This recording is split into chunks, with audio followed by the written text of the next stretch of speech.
All right, so let's go Speaking ahead of and Biden and the presidency, Larry Elder announced his run for the presidency.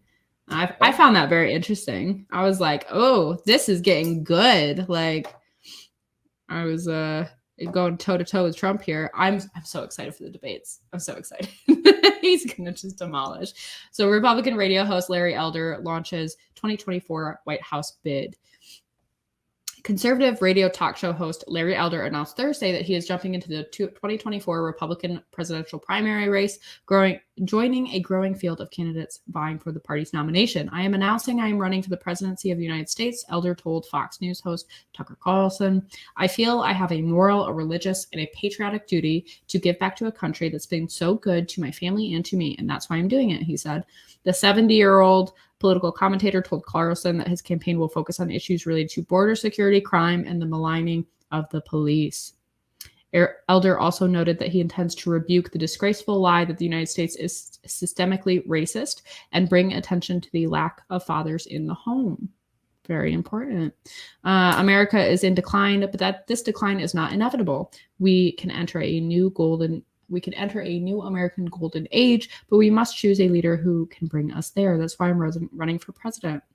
Dude, Larry Elder for president. Like I'm so down. I'm so behind him. Let's go. Let's freaking go. Because I I want don't to know. I don't remind know if people you. though, like he says the country's not systemically racist. I don't believe it is. It does have a problem with the racist rhetoric that the colloquial left tries to push. But this is the man that a white woman wore a gorilla mask and threw eggs at. Like if that's not Mhm. racism, I don't know what to tell you. Like if you Well, can't call that racist, then nothing's racist. I don't know if you guys watch Dave Rubin. I'm assuming there's some crossover between people who at least know about him in my sphere of the internet. But that was like Larry Elder is the reason that Dave Rubin started like questioning his leftism essentially.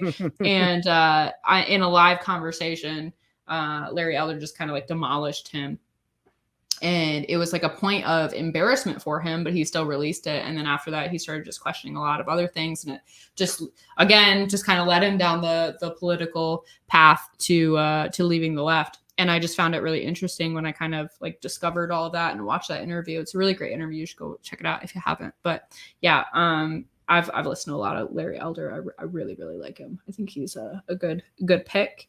I think he's a very strong leader, and he ran against, well, like for that, like when Newsom, he was running against Newsom when like that whole thing went down in California, for like the governor's bid.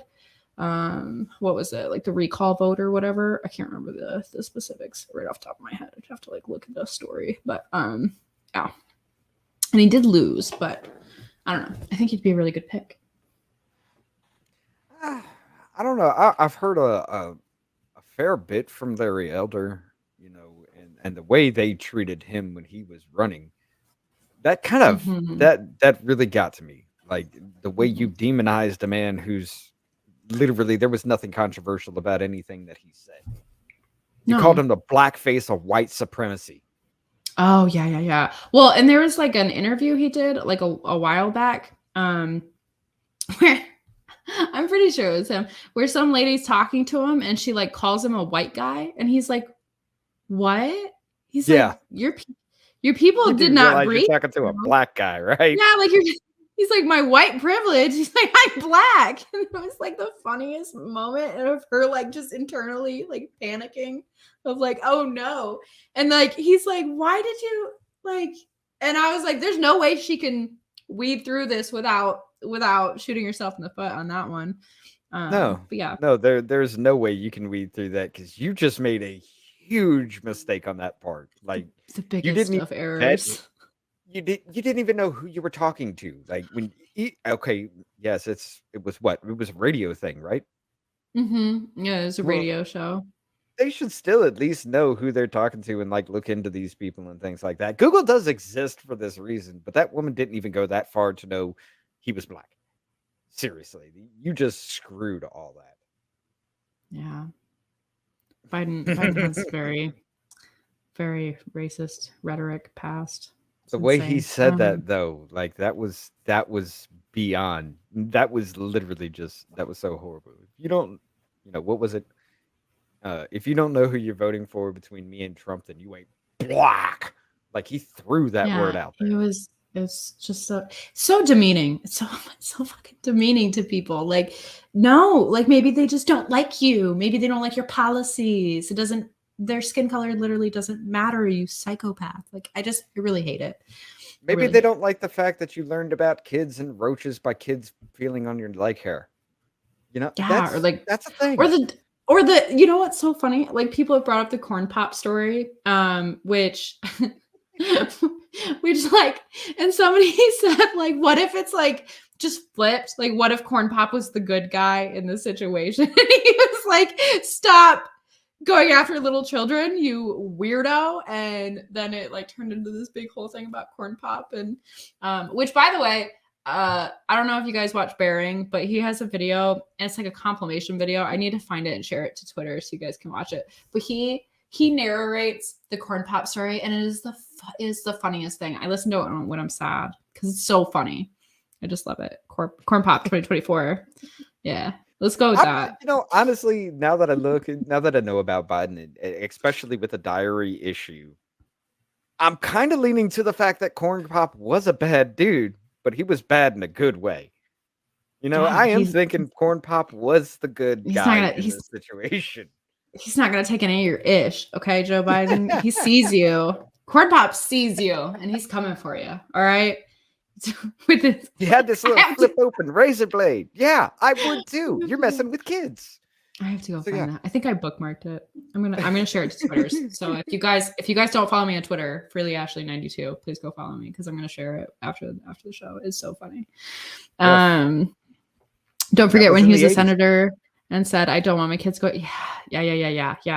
That was he sets all kinds of really messed up stuff in regards to Black people, and it's just like, bro, like. It irritates me that people are just too stupid to like or too lazy, I should probably say, not necessarily stupid, too lazy to go actually look into Joe Biden's past and kind of go over all the crazy rhetoric he said. And he used to be super against gay marriage too, but everyone's just magically forgotten about that. So oh yeah, that plus the fact he was the one that wrote the 1994 crime bill. Now of course, with the way that worked out, that actually targeted Black Americans more than it did anybody else. It wasn't because of the way the bill was written; it was the way that it was enacted. But yeah, that was his fault because he allowed those loopholes and those open-ended. Okay, my wife there. Open-ended. Yeah, the open-ended interpretation of it to actually exist. Can you hear her? Yeah, very well. Yeah. I mean, like, I can't exactly make out what she's saying, but it's loud. It's distracting. Okay. Maybe like I said, I edited my mic things and it threw it all off. The ability to, I guess, noise cancellation, I guess, would be the thing for that. Yeah. It's always the hero. He was. Okay. It's a thing, and I don't know. I don't know much about Larry Elder to have a yes or no thing on that. I guess I'm gonna have to pay attention to him a little bit more. I honestly didn't think he would be the one to throw his hat in a race either. After what he went through, I expected him to just be like, all right, I'm gonna chill out for a minute.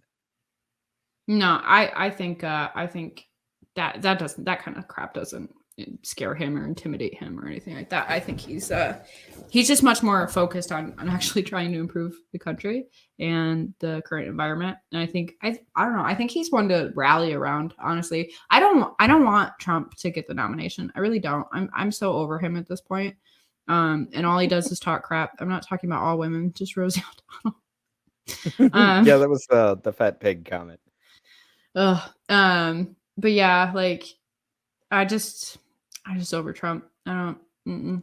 I've been neutral on him for a long time, but he's just made so many bad moves, and he constantly is like, he's just so adversarial towards anyone who he thinks is like competition, and it just doesn't give good vibes for me. I am too. I did say that, when everybody was saying, well, it's going to be Trump and DeSantis, I was like, okay, DeSantis has my vote. But I will say this now that New York is picking up their case, and of course we went through that with Rob there. I'm starting to swing back towards him because DeSantis just said, "Leave me out of it." He didn't want to even try to step up. Now, if he would have, it would have solidified my vote. If he would have just said, "You're not coming in here," if he wants to go himself, that's on him. But you're not coming in here and taking this political witch hunt on this man and me allow it. If he were to say something like that, I'd have been behind him 100%. But the fact that he's just like, "Hey, I want nothing to do with this. Leave me out." Are you going to be tough enough and have the testicular fortitude to stand up to our government to say enough? I mean, I kind of see it as like that might have been more personal because Trump was already slamming him. Trump had already been slamming him, and it's like, Which was a bad move, yes. and it's like that's why I was like, I don't want anything to do with it. I just want to do my thing. I just want to run my state and do all that. Which, has DeSantis even like formally announced that he's running? I don't think he has. Not Has yet. he? Not Yeah. yet. So But so he might not even be an issue. if he were even okay, Trump was, talking some mad things about this man. But if he were to just be like, to step up and be like, "No, you're not taking him," even with that in mind, it had made him look better. It'd have I been don't like, know. "Yeah, so what? This guy's slamming me. You are literally trying to persecute a man on political reasons just to make sure he doesn't run for office. This isn't right. I don't care that he wants to talk crap about me. You're not doing that." It would have made him look a lot better. Yeah, I'm sure, but I just don't care. I just don't care. Because like people freaked out. People like were all mad when DeSantis didn't say something right away about the whole indictment thing when that was going down. And then he made an announcement. It was like the weekend, and he made like a statement on Monday about it and how he thought it was wrong and yada yada.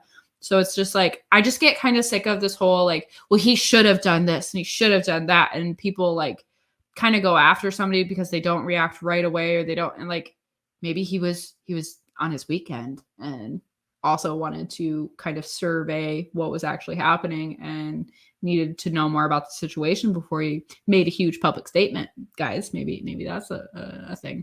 I don't know. Either way, I'm gonna back Larry Elder. That's who I'm going with at this point in time, unless DeSantis announces he's running, and unless somebody completely flops in the debates and stuff. But I think Larry Elder is gonna go hard in debates. I'm just really excited to watch it.